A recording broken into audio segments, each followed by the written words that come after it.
اس سے پہلے بیوہ سے پیغام نکاح کے تعلق سے آیت کریمہ کا خلاصہ پیش کیا گیا۔ ابھی اپنے سامنے جو آیت کریمہ ہے، اس آیت کریمہ کے نزول کے تعلق سے مفسرین کرام ارشاد فرماتے ہیں کہ ایک انصاری صحابی نے قبیلے بنو حنیفہ کے اندر نکاح کر لیا۔ نکاح تو ہو گیا، لیکن نکاح کے فوراً بعد انہوں نے اپنی بیوی کو طلاق دے دیا، چھوڑ دیا۔ نہ خلوت ہوئی اور نہ اس کے ساتھ تنہائی میں رہے، نہ ذرا بات کی، لیکن معاملہ ایک اور درپیش آ گیا۔ مہر بھی کوئی مقرر نہ کیا گیا تھا، خالی ایجاب و قبول ہوا اور فوراً طلاق کا معاملہ درپیش ہوا۔ تو یہ مقدمہ مصطفیٰ جان رحمت صلی اللہ علیہ وسلم کی بارگاہ میں پہنچا کہ ہاتھ لگانے سے پہلے، خلوت کرنے سے پہلے، حتیٰ کہ مہر بھی مقرر نہ ہوا، طلاق دے دیا گیا۔ اب کیا معاملہ ہو؟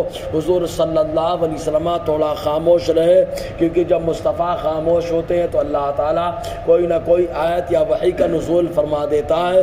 چنانچہ حضرت جبرائیل علیہ السلام آئے اور یہ آیت کریمہ پڑھ کر کے سنائی۔ حضور صلی اللہ علیہ وسلم نے ان لوگوں کو اللہ تعالیٰ کا حکم سنایا اور ارشاد فرمایا کہ اگر یہ نوبت آ جائے کہ مہر مقرر نہ ہو اور آدمی مہر مقرر نہ ہونے کے بعد اپنی بیوی کو ہاتھ لگانے سے پہلے، خلوت اور تنہائی میں جانے سے پہلے طلاق دے دے، تب ایسی صورت میں اس کو جوڑا دینا پڑے گا، یعنی عورت کو کپڑا دینا پڑے گا۔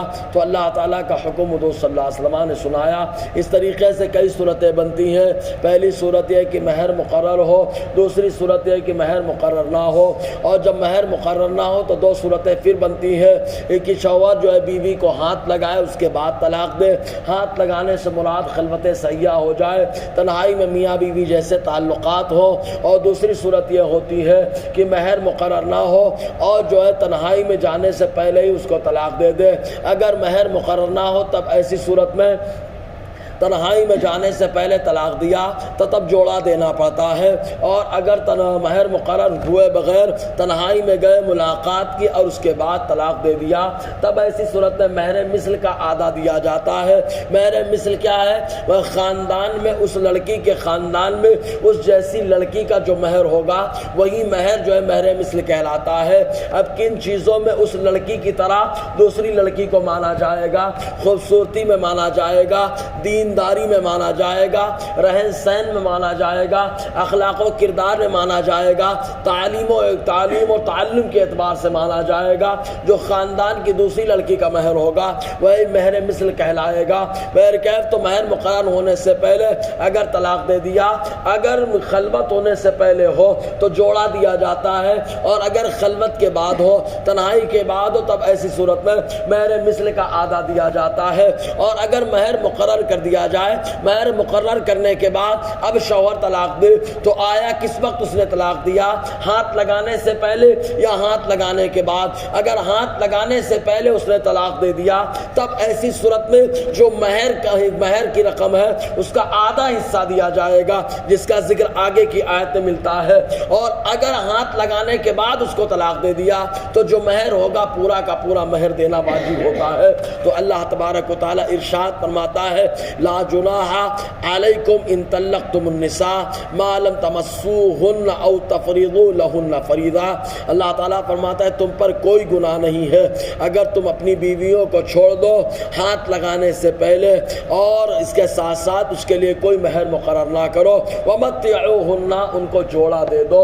تو جوڑا دینا پڑتا ہے۔ اچھا، ایک چیز یہاں پر اور کلیئر ہو جاتی ہے، یہی سے معلوم ہو گیا کہ نکاح میں مہر کا ذکر ہو چاہے نہ ہو، نکاح ہو جاتا ہے۔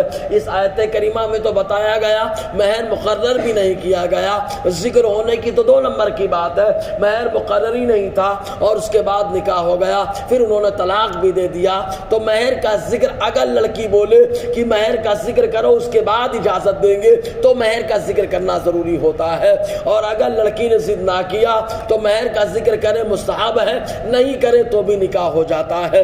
تو اللہ تعالیٰ فرماتے ہیں ومتعوهن انہیں جوڑا دے۔ اب جوڑا بھی کئی طرح کا چلتا ہے، بہت ہائی فائی، بہت اعلیٰ قسم کا، اور ایک دم تھرڈ کلاس کا، درمیانے حساب سے۔ تو اللہ تبارک و تعالیٰ فیصلہ فرماتا ہے وعلی الموتع اللہ تعالیٰ فرماتا علی الموسع قدرہ وعلی المقتر قدرہ، آپ خوشادہ حال اپنے اعتبار سے دے اور تنگ دست اپنے اعتبار سے دے، یعنی جیسا آدمی ہو اس کا رہن سہن، اس کی کمائی ہو، اس کے گھریلو حالات ہیں، اس کے اعتبار سے وہ کپڑا دے۔ اگر اعلیٰ قسم کا آدمی ہے، بہت کماتا ہے، تو اعلیٰ قسم کا کپڑا دے، اور اگر اعلیٰ قسم کا نہیں ہے، پریشان حال ہے، تو وہ اپنے اعتبار سے دے دے، ورنہ متوسط درجے کا کپڑا دے۔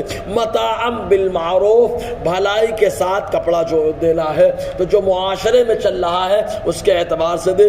حقا علی المحسنین، یہ احسان کرنے والوں پر اللہ تعالیٰ کی طرف سے حق بنتا ہے۔ انشاءاللہ اور آگے گفتگو رہے گی۔ اللہ تعالیٰ ہم سب کو فیضان قرآن، برکات قرآن سے مالا مال